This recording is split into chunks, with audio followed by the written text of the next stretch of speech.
everyone. Good morning or good afternoon, depending on when you're watching. I'm going to read you a story today.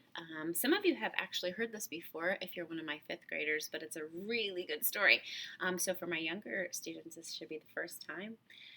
This story is about a man named Vasya Kandinsky, and he is a famous abstract artist. So I'm going to show you a real quick peek at some of his paintings just so you have an idea, and then I'm going to tell you the story of his life growing up. Here we can see.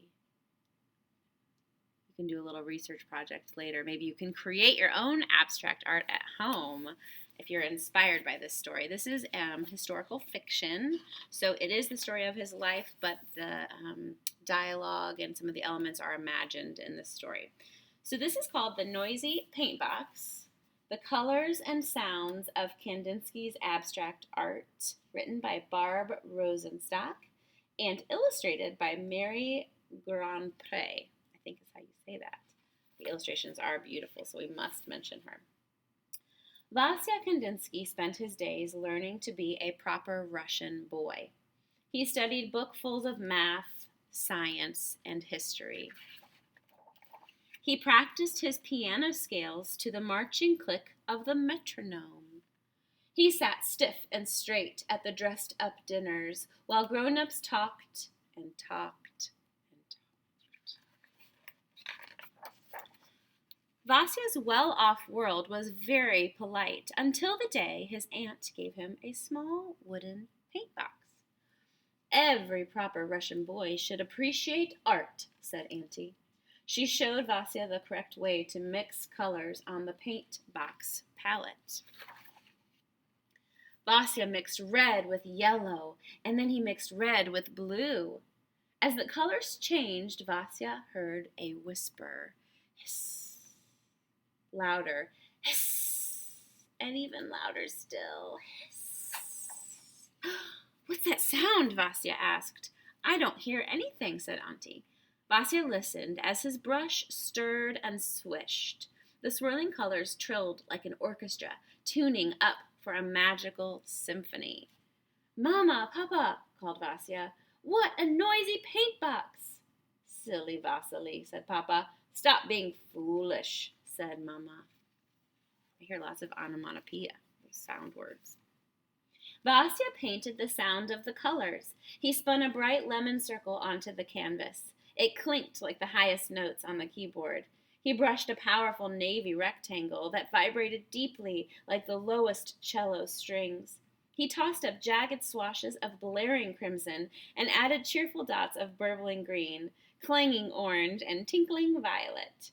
Vasya painted and painted until the colors went quiet. Look what I made, shouted Vasya. Is it a house? Asked Auntie. Is it a flower? Asked Mama.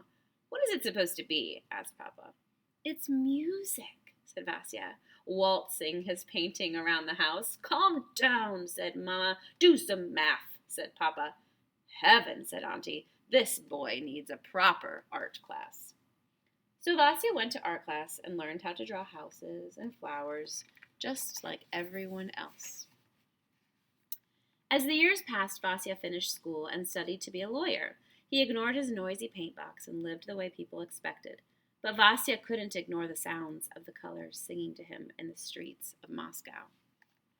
The canary-colored mailbox was whistling as he rode to work, the scarlet sunset haze ringing above the ancient Kremlin walls, an ivory chorus of snowflakes scattered on the sable collar of his overcoat. There's some personification in there, too. One evening, suitably steamed and starched, Vasya attended the opera.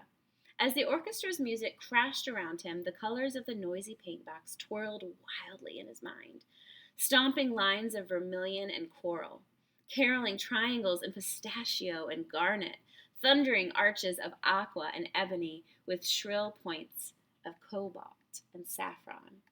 Vasya heard the colors singing. Vasya saw the music dancing. And Vasya was never quite as proper again. He quit his job teaching law and moved from Moscow to Munich to be a painter. He studied with this famous teacher and then that one Is it a house? Is it a flower? What's it supposed to be? His teachers asked.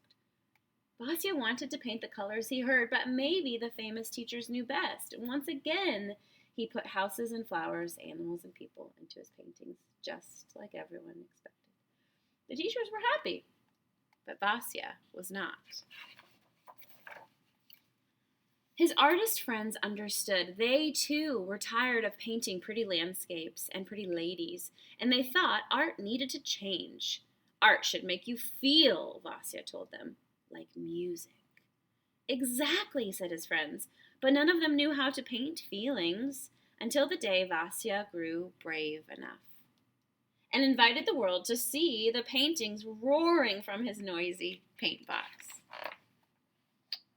Oh, look at that. Can you see the words in there? All those colors making all those sounds. Quite an imagination, huh?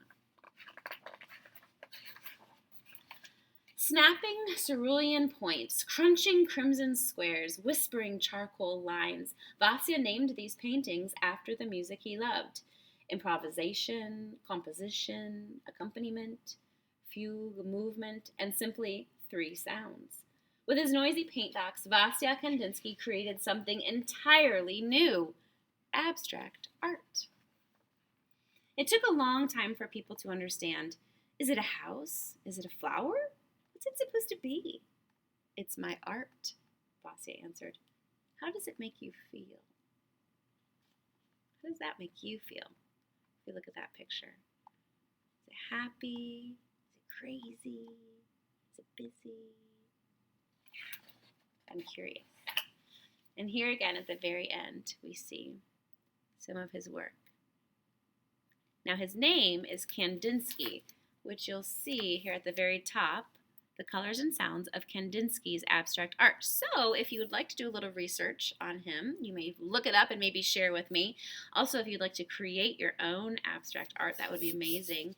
And you can share it with me, and then we could share it with the class when we all get back. So thank you so much for listening to my story today. Again, I miss you all so much, and I hope that you're doing well, and I will see you soon.